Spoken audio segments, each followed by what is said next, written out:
There has always been a kind of person who doesn't fit the noise. 2.5 millennia ago, Socrates walked Athens asking questions that made ordinary men uneasy. He paused before speaking, not from fear, but from care, measuring truth like a mason measures stone. The city called him troublesome. History called him necessary. Deep thinking has never been fashionable. It asks for silence in a world that rewards volume.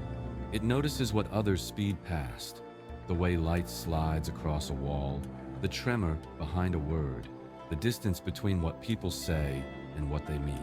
Psychologists today call this high trait introspection, a habit of living with the inner and outer world in the same frame. Long before the term, Marcus Aurelius sat in battle tents writing meditations, reminding himself that clarity outlasts conquest. To think deeply is to live in conversation with time. It's a gift that reveals and a light bright enough to burn. We've been warned for centuries that thinking too much is dangerous. During the Renaissance, Leonardo da Vinci filled notebooks with anatomy, geometry, and flight, while patrons pushed for quick results. He ignored them.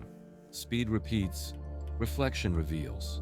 A century later, Blaise Pascal wrote that many of our problems come from the inability to sit quietly in a room. People laughed then, yet we still fear quiet now. Modern culture mistakes stillness for confusion and contemplation for delay. But for the deep mind, stillness is precision. When they study a tree, they don't just see leaves. They see the equation between gravity and light, patience and survival. They recognize themselves in it, rooted yet reaching. They seek why, not to control life, but because why is oxygen. The tragedy is that a world addicted to hurry confuses patience with weakness.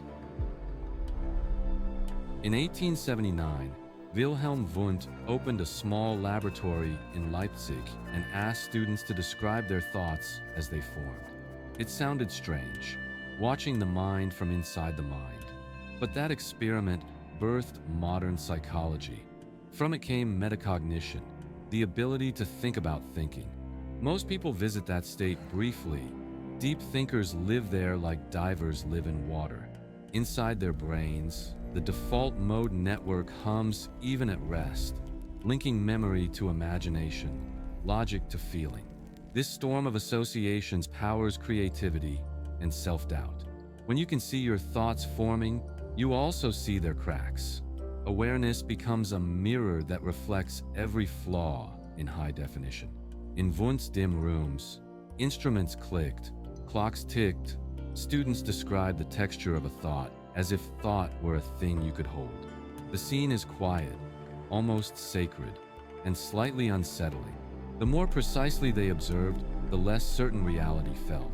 That's the first hint of cognitive horror. Awareness sharpened until it cuts. Yet this mirror also births genius.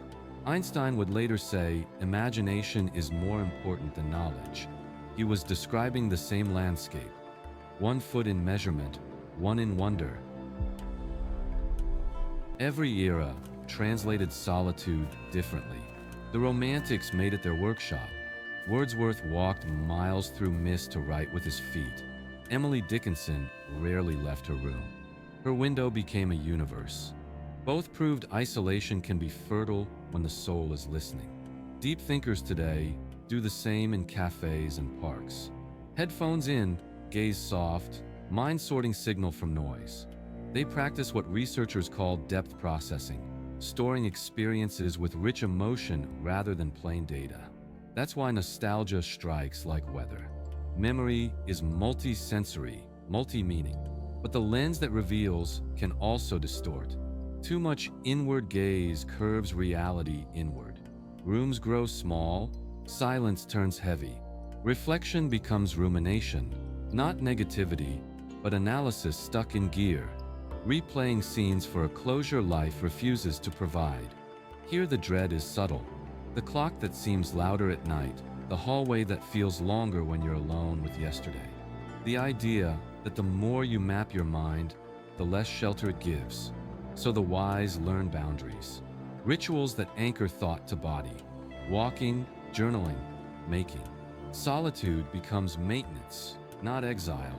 It's where emotion and logic learn to breathe together again.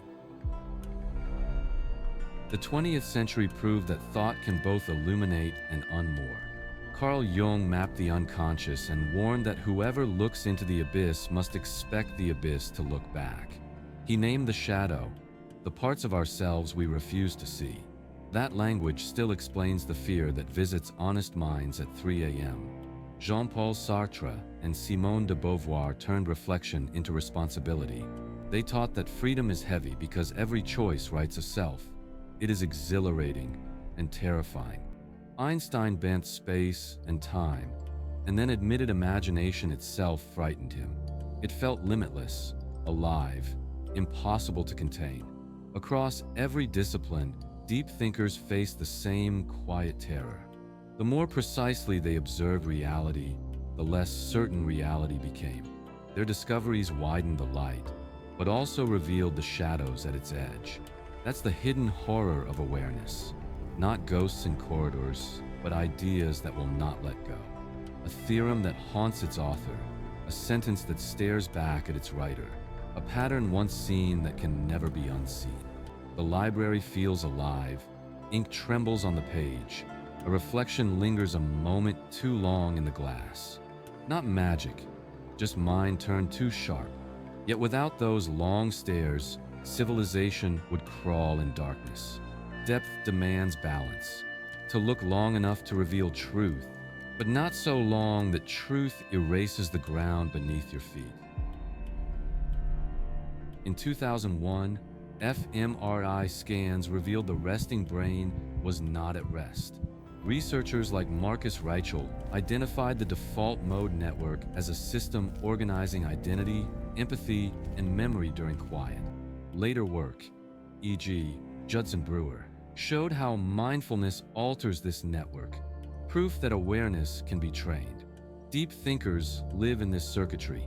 Their analytical and emotional centers communicate constantly. That's why they sense dishonesty by rhythm more than by argument. Tone, pace, pauses. It's data translated through feeling. High sensitivity, however, makes them porous. They absorb tension the way fabric absorbs light. So they learn grounding, creative work, service, breath work, small rituals that return thought to body. Healthy reflection has an outlet. Unhealthy reflection collapses inward. The difference is expression. When thought becomes art, awareness becomes service. When thought remains theory, awareness becomes weight. Integration means turning insight outward. A poem, a design, a better process, a tender conversation. It's the bridge from knowing to helping. It's also where dread loosens, because meaning is no longer trapped inside, it moves. Across history, from the stones of Athens to the scanners of today, one truth repeats: understanding everything is impossible and unnecessary. Wisdom is not the sum of knowledge, it's the direction of it. The mature mind learns a softer discipline, to let some moments be lived instead of explained, to save a few memories from becoming lessons, to let a sky be beautiful without asking it for meaning. Human depth isn't measured by how far you think.